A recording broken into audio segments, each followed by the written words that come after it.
Ce n'est pas parce qu'ils sont nombreux à penser la même chose qu'ils ont raison. Nous vivons une époque où les évidences sont inversées, Où la lumière est suspecte et l'obscurité est normalisée. mais au cœur du vacarme, une voix murmure encore. Un chemin se dévoile pour ceux qui osent déplier l'oreille du cœur. Un chemin d'alignement et de renouvellement, Où neurosciences et foi ne s'excluent pas mais s'éclairent mutuellement. où la conscience s'éveille et l'âme se déploie. Bienvenue dans Neurosciences et foi pour une vie inspirée. Le podcast du déploiement intégral, Pour rayonner et faire pencher la balance. de l'obscurité à la lumière. Bienvenue dans ce 5e épisode. La science peut-elle entendre l'esprit? Aujourd'hui, on va plonger dans un sujet passionnant à la croisée des chemins entre neurosciences appliquées, plasticité cérébrale et cette fameuse CIE, c'est-à-dire la conscience intuitive extraneuronale, ce pont subtil entre la chair et le mystère. Et si le système nerveux devenait le terrain même de la grâce? Bonjour à tous nos auditeurs et bonjour alors. Bonjour à vous tous et toutes et bonjour Joachim. Alors on parlera aussi d'exemples concrets, la méthode NSQ, le lien cœur-cerveau, le rôle du nerf vague, du striatum, etc. Et surtout, comment ces découvertes peuvent vraiment transformer notre vie intérieure. Alors, est-ce un épisode pour les amateurs de science ? Oui, peut-être.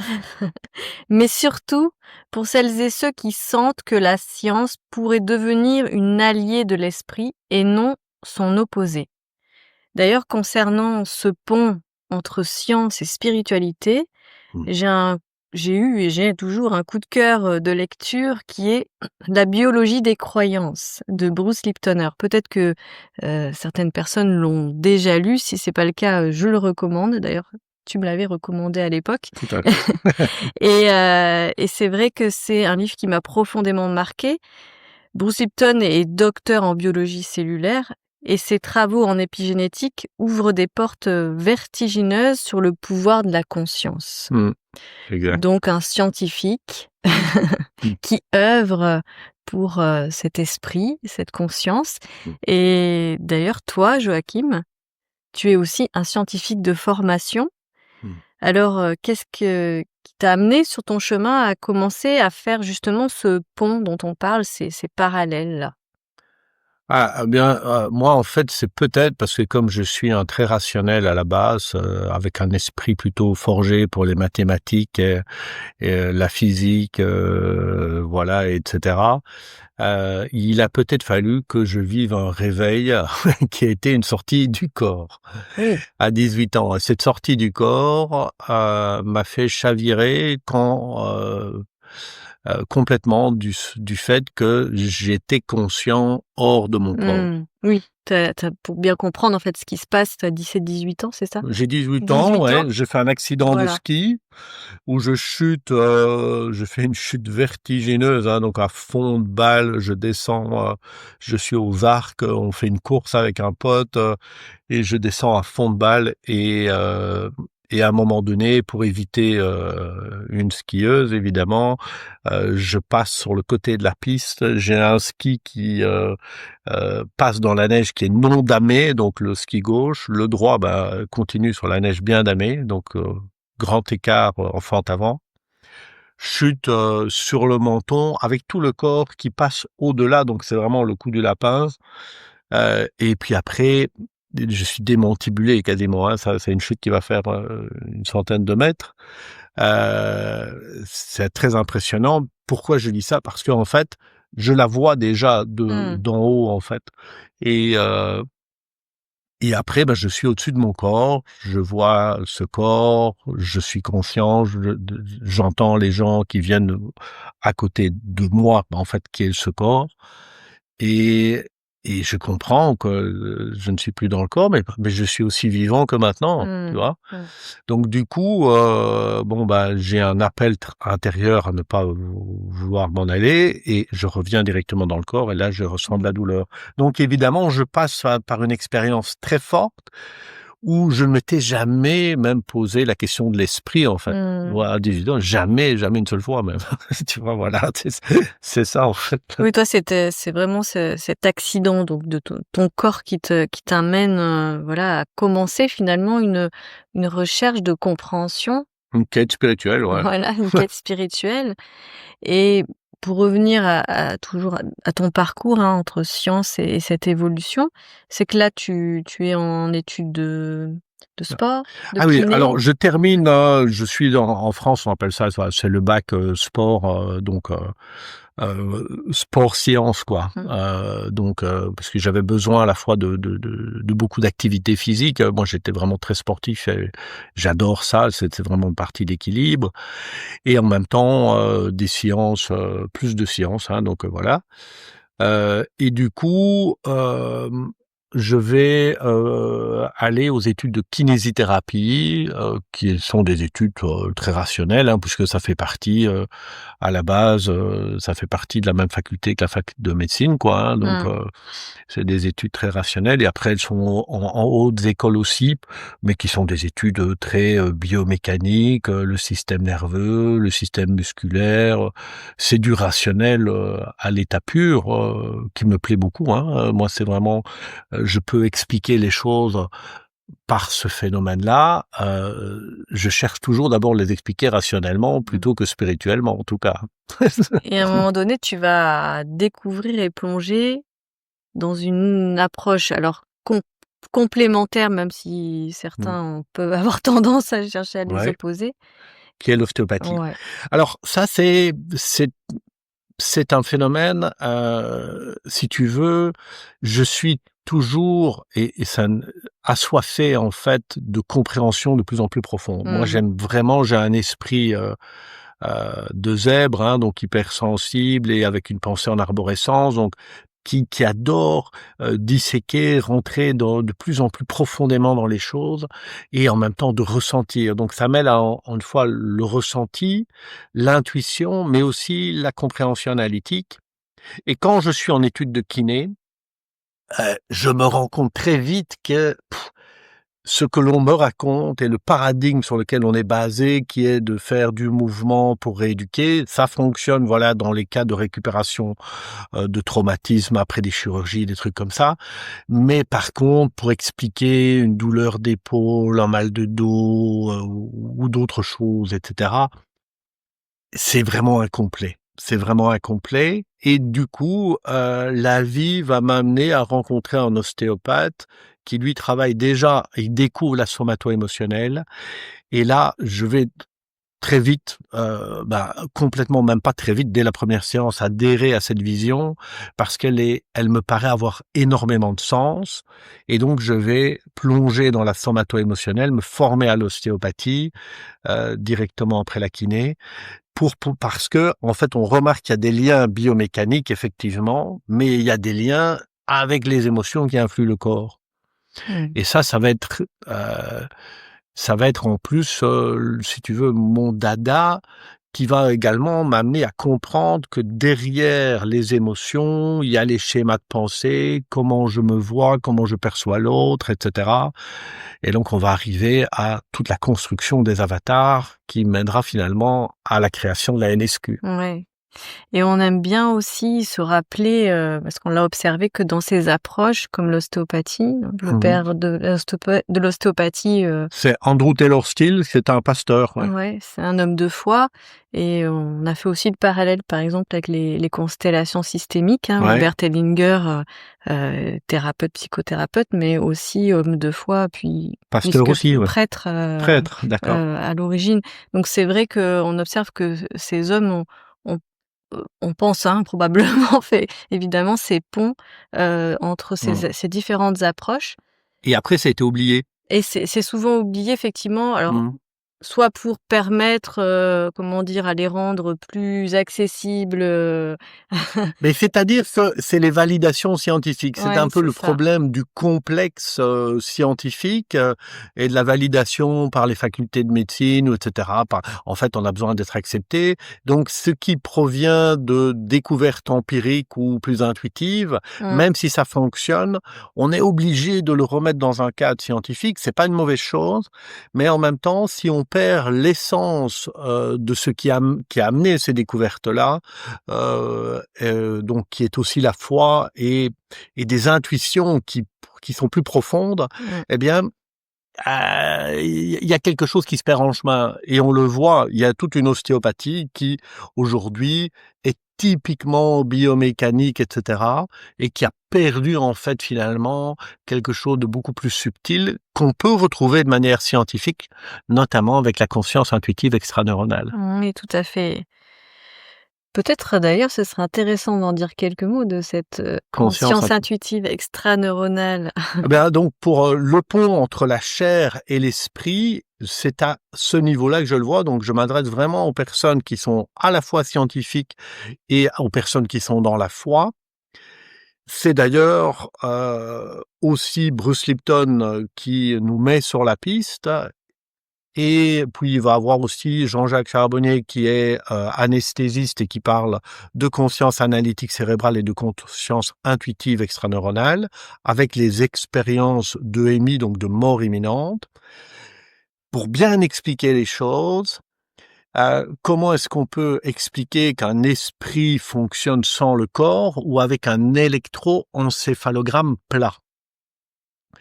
Là, les neurosciences sont bloquées, ne peuvent pas expliquer cela. On sait, ceux qui voudraient expliquer tout par l'esprit, on sait très bien que si tu altères le cerveau à certains endroits, il va plus fonctionner de la même manière. Donc il y a comment est-ce qu'on peut voir un lien entre les 2? La conscience intuitive extraneuronale, c'est exactement ça. Vous savez, il faut revenir au paradigme quantique pour ça. Le paradigme quantique, c'est la notion d'information. D'ailleurs, une des premières applications du XXe siècle du paradigme quantique, ça va être le transistor, qui va donner notamment les postes radio et qui donnera ensuite les ordinateurs. Le transistor, c'est une des premières applications du paradigme quantique. Enfin, quelque chose d'électrique, de simple, mais ça fait partie de ça. Eh bien, il y a comment dire? De l'information. Si on écoute un poste de radio, d'accord? Et qu'on écoute de la musique, on entend de la musique, et qu'on cherche le musicien à l'intérieur du poste de radio, on aura beau démonter le poste de radio dans tous les sens, on ne trouvera jamais le musicien. Mmh, tout à Mmh. fait. On ne trouvera même pas la musique. Donc, c'est de l'information qui provient. Donc, c'est la même chose avec la conscience intuitive extraneuronale. Le corps est le support qui va permettre à cette conscience, finalement, de passer et de faire les expériences via le corps, via l'interface biologique. Mais quelque part, la partition, les informations, elles ne sont pas dans le corps, elles sont ce qu'on pourrait dire dans le cloud d'informations quantique.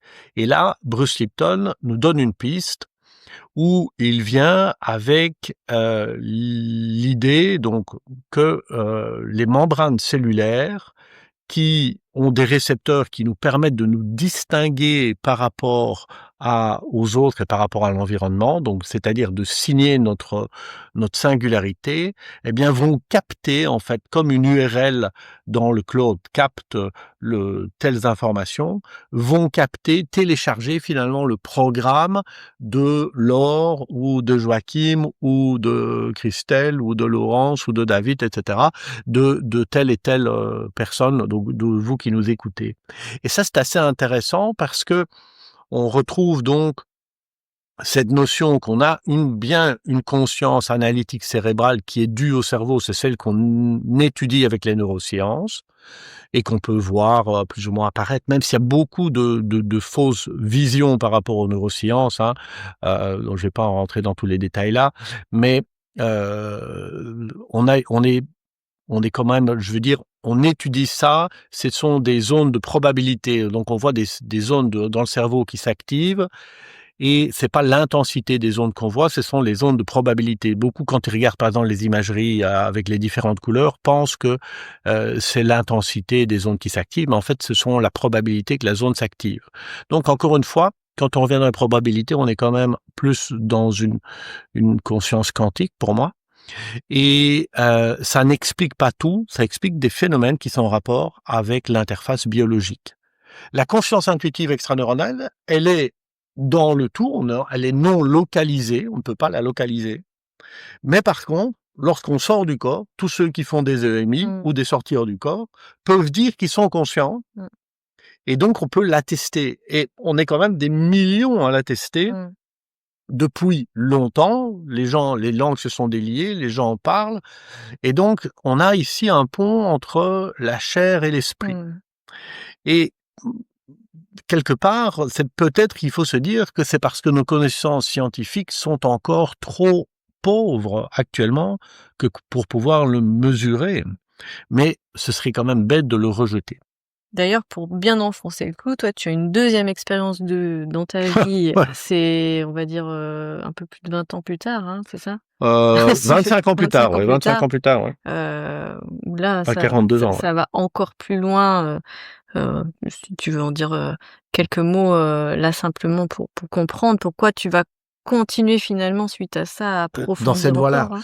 Eh bien, en fait, je vis cette expérience et c'est pour ça que, je vis cette expérience, je vais rentrer dans la spiritualité, dans le bouddhisme, dans les philosophies, etc. pendant plusieurs dizaines d'années. Et donc, j'apprends plein de choses, je cherche, je creuse, je fais des expériences par moi-même, enfin, plein de choses. Mais je suis toujours rattrapé par mon scepticisme scientifique. Eh oui. Tout le temps.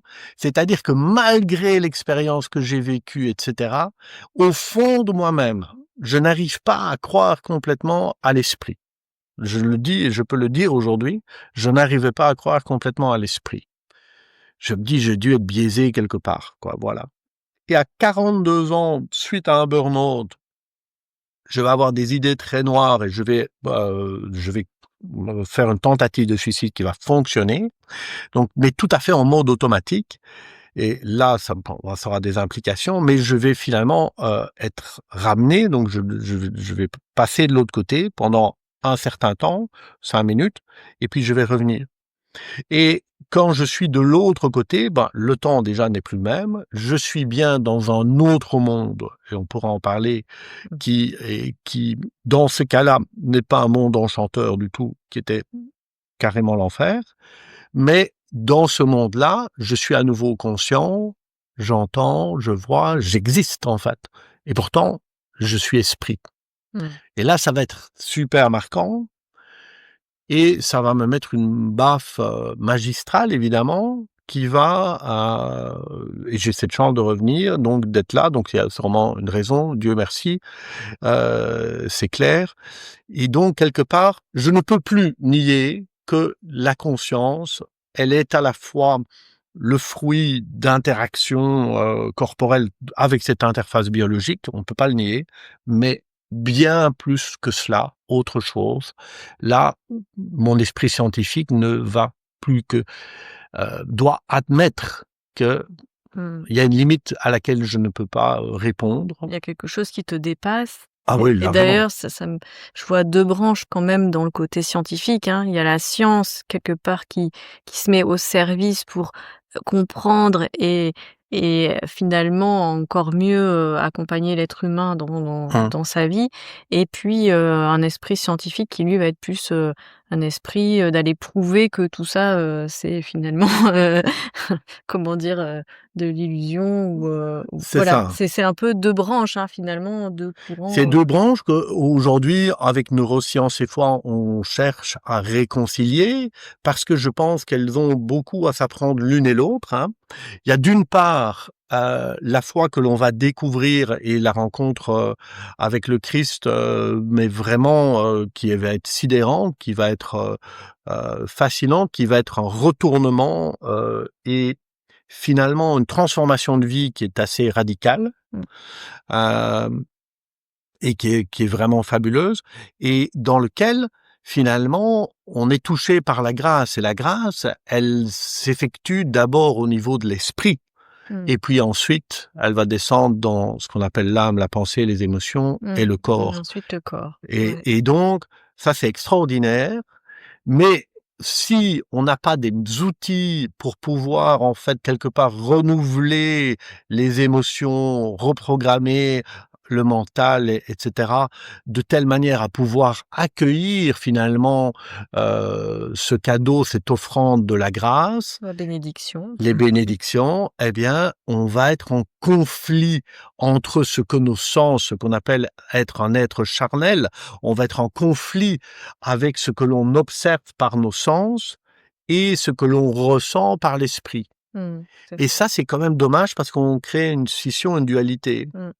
Alors, moi, je peux en parler parce que j'ai été longtemps dans la scission et dans la dualité. Donc aujourd'hui, j'ai fait le chemin par les neurosciences et par les neurosciences appliquées. On avait dit qu'on en parlait. Pourquoi appliquer?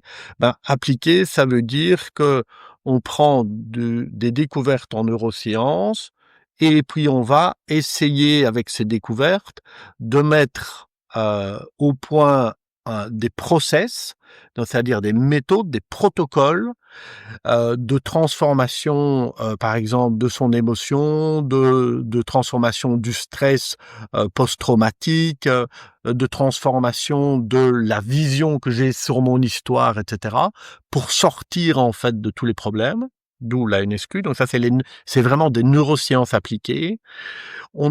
C'est vraiment, en fait, on n'est pas dans un laboratoire dans lequel on fait des études de neurosciences. On laisse les neuroscientifiques faire ça.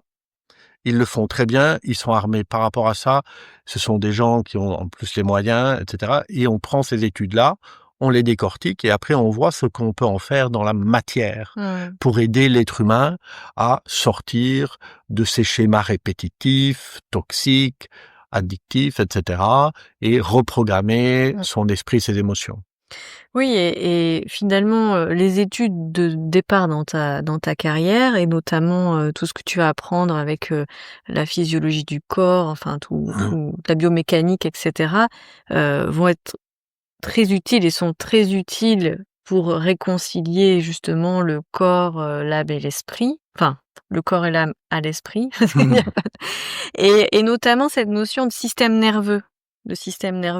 Oui. Parce que c'est vrai qu'on en parle beaucoup, là, on entend beaucoup parler, enfin, c'est pas que c'est une découverte, mais je veux dire dans les réseaux sociaux, etc., il y a plus en plus de données sur tout ce qui est le nerf vague, le striatum, etc. Ouais. Je pense que c'est intéressant justement que tu apportes voilà De remettre ça en exemples concrets perspective. de comprendre pourquoi c'est si important de bien comprendre comment on fonctionne aussi Au niveau du système dans nerveux, notre système nerveux mais les limites aussi que ça a. et les limites. Oui, Ouais. tout à fait. Donc, le système nerveux, il est basé, on a beaucoup de, comment dire, le paradigme actuel est incomplet. Hein. Donc, il faut bien se dire, quand on parle des trois cerveaux, du cerveau reptilien, du cerveau limbique émotionnel et du cerveau de raisonnement avancé cortical, etc., c'est un paradigme incomplet qui est en partie faux parce que ce n'est pas aussi du tout segmenté que ça dans la réalité. D'ailleurs, les neuroscientifiques ont un consensus quand même pour dire que, ben voilà, finalement, même la théorie des deux hémisphères, etc., hein, d'un hémisphère créatif et d'un hémisphère analytique est fausse aussi, c'est-à-dire qu'elle n'est pas complètement fausse, mais elle n'est pas du tout aussi segmentée qu'il y paraît. Il y a beaucoup plus d'interactions et d'interdépendance au niveau du cerveau. Donc, la plupart du temps, lorsque les théories arrivent au niveau de la vulgarisation, ben, l'être humain va faire du réductionnisme. Donc, il va, hop, le segmenter et on remet les choses dans des cases. Le vivant n'est pas comme ça, c'est beaucoup plus vaste. Et donc, oui, le reptilien est notre système de survie, c'est clair, mais il y a des interactions avec les émotions, d'accord? Et d'ailleurs, les émotions ont des interactions avec le reptilien direct, puisque une émotion, c'est d'abord une contraction musculaire, donc le système nerveux, tout est imbriqué, enfin, beaucoup plus qu'on ne le pense. Néanmoins, la théorie du nerf vague, qui parle de notre donc polyvagal, c'est des découvertes assez récentes, hein, donc de ces dernières dizaines d'années, eh bien, qui vont mettre en avant le fait que notre mode de survie peut enclencher un verrou qu'on appelle le vagal dorsal, dans lequel on perd ses moyens, on est en sidération, et tout ce qui va rappeler dans notre vie cela va bloquer notre système, en fait, dans une impossibilité à passer outre et à s'adapter. Donc, c'est sûr que notre système biologique, si on ne le comprend pas et qu'on cherche à forcer, on peut être déjà dans des biais cognitifs, donc c'est-à-dire le fait de voir la chose d'une façon, mais pire que ça, être enfermé dans une posture, en fait, qui va tourner en rond parce que, quelque part, on va activer cette peur-là et ce traumatisme qui fait que c'est récurrent. Donc le fait de le comprendre, d'avoir des solutions pour en sortir, il y a plusieurs types de solutions, et la NSQ est une des solutions qui permet d'en sortir, mais pas que, mais on va pouvoir aider à sortir de ce verrou, à se réouvrir au fait d'accueillir ses ressentis, parce que c'est important. La vie, hein, ça se ressent, ça ne se pense pas, ça se vit. Et ensuite, donc, pouvoir s'adapter pour pouvoir, quelque part, eh bien, accepter que l'impossible devient possible. Parce que plus on est replié sur soi-même, plus on est prostré par ces traumatismes, hein, plus rien n'est possible. Mmh. Je libère ça, je commence à réapprécier la vie, et puis je commence à m'ouvrir à l'impossible. Et Dieu sait que l'impossible, lui, ça va beaucoup plus loin que ce que notre pensée imagine. Et donc, c'est vrai que c'est super important de comprendre tous ces mécanismes-là pour pouvoir, une fois qu'on est touché par la grâce, être le récipient idéal pour laisser la grâce couler à flot, quoi. Ouais, j'avais l'image que c'est, le fait de faire de la place pour, être rempli de l'esprit, et il y a un autre terme, pour moi, que tu utilises régulièrement et qui fait aussi ce pont entre science et foi, c'est l'algorithme du vivant. Alors tu as employé le mot «vivant» là, donc c'est pour ça, ça m'y fait penser et souvent je souris quand tu associes algorithme du vivant parce qu'alors moi à la base algorithme ça m'a fait, vraiment penser aux mathématiques Ouais. et d'ailleurs c'est Et à l'informatique, ouais. et à l'informatique. Et pourquoi, toi, tu associes ces 2 termes? Qu'est-ce que ça signifie, dans ton esprit? Et surtout, qu'est-ce qui est novateur là-dedans? Qu'est-ce que ça peut apporter dans la compréhension, Ouais. de notre fonctionnement humain? Ah ben alors là, tu touches vraiment ma passion, en fait, hein, mon dada. C'est de comprendre les mécanismes qui font qu'on agit comme on agit. Pourquoi est-ce qu'on réagit comme on réagit? Pourquoi est-ce qu'on reste enfermé dans des choses? Comment est-ce qu'on peut s'en sortir, etc. Comme tous, hein, comme tout le monde, j'ai mes propres mécanismes et comme vous tous, hein, on a tous nos limitations, nos peurs, notre confiance, nos addictions, et cetera. Et finalement, comment est-ce que tout cela fonctionne? Ce qui est sidérant, c'est de voir à quel point nous sommes manipulables. Si on est aussi manipulable, ça veut dire, la bonne nouvelle, c'est qu'on est très reprogrammable. Ah ben Oui. oui, c'est ça qu'il faut se dire. Si je suis manipulable, c'est que je suis très reprogrammable. Et reprogrammer, pour faire de la programmation, on a besoin d'algorithmes, d'accord? Et je me suis dit: «Tiens, mais finalement, est-ce que notre être, avec ses différentes couches, neurologiques et cetera, est-ce que ça ne fonctionnerait pas comme un algorithme?» Parce que le vivant, eh bien, il utilise des lois, il respecte des lois. Les lois sont même très, très, très établies au niveau du vivant. On a des lois physiques, on a des lois biochimiques, et cetera, et c'est très précis. Et en même temps, si on regarde un organisme, il est toujours composé d'entités plus petites. Ces entités plus petites, elles sont façonnées par des lois qui, lorsqu'elles se mettent ensemble, c'est d'autres lois qui font qu'elles fonctionnent ensemble, et cetera, et ça s'imbrique, c'est en fractal. Donc, c'est très complexe et en même temps, si je le réduis, non pas dans le réductionnisme, mais dans la compréhension que ce sont des phénomènes itératifs, donc c'est des phénomènes qui sont en boucle imbriqués les uns dans les autres, je le réduis à des équations simples et que je les imbrique les unes dans les autres, j'obtiens un algorithme du vivant. Mmh. Et donc, la neurosomato-quantique, c'est quoi? C'est de comprendre qu'on a un champ d'information avec lequel on interagit via la conscience intuitive extraneuronale, hein. Ça, c'est pour tous ces échanges d'informations, et ça nous ouvre les portes de la foi et de l'esprit.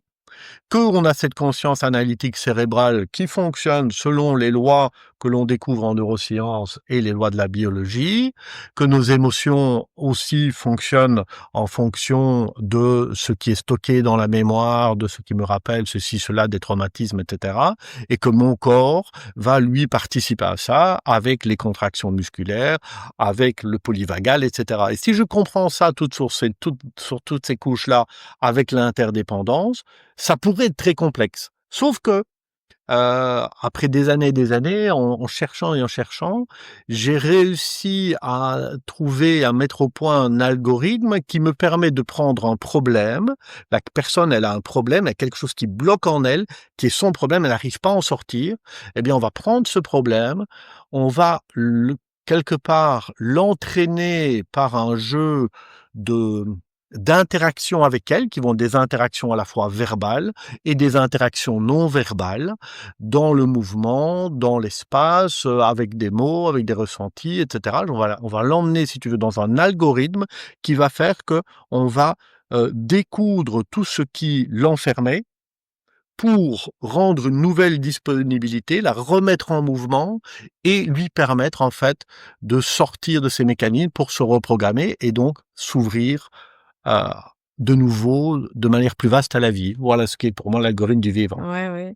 Et ça me donne l'image vraiment d'une réconciliation et non plus une dualité entre, on va dire, une science, cartésienne pragmatique, enfin sous cet aspect-là, et aussi une autre forme de science, ou plutôt, au pluriel, les sciences humaines, hein, que j'affectionne beaucoup, qui étudient, hein, l'homme dans toutes ses dimensions. Donc, vraiment j'ai l'impression de 2 pôles qui se réconcilient, et j'ai envie vraiment d'en mettre en lumière, un troisième, parce que finalement j'ai l'impression d'un triangle qui se forme entre la réconciliation du corps et de l'âme. L'âme, en tant émotion, pensée, et puis, de l'esprit, hein, qui est vraiment, Au-delà dominant des... et au-delà, Ouais. de ces pôles. Donc finalement, on rentre dans une réconciliation Mm. qui se met au service, ou qui va libérer de l'espace Mm. dans l'être pour accueillir. Ben oui, c'est le truc en fait. C'est si je me libère des verrous du corps, parce que tant que je suis enfermé là-dedans, quelque part, c'est comme si, c'est pas comme si, c'est que ma conscience est emprisonnée en fait par le corps dans des mécanismes automatiques. Et donc là, je suis enfermé en moi-même, je suis prévisible à souhait, je suis manipulable à souhait, et je suis malheureux surtout. Mmh. Et puis, j'ouvre ces mécanismes corporels, je les débloque, j'enlève les verrous. Donc là, je vais être ouvert à toutes mes émotions et forcément, ben, il va en avoir plus que prévu puisque j'étais protégé de ça dans mes mécanismes reptiliens, mais il va en avoir plus, donc il va falloir remettre de l'ordre là-dedans, commencer à les remettre en mouvement, les fluidifier, mais une fois que qu'on remet de l'ordre là-dedans, automatiquement, euh, on devient capable d'accueillir ce qui est plutôt que de chercher à façonner les choses comme on voudrait qu'elles soient. Et ça, c'est très important parce que ça permet non pas d'accueillir la bêtise, mais d'accueillir une voix qui est beaucoup plus profonde, qui est la voix de l'esprit ou du Saint-Esprit, Mmh. qui sait exactement ce qu'il faut faire et on commence à être à l'écoute de cela.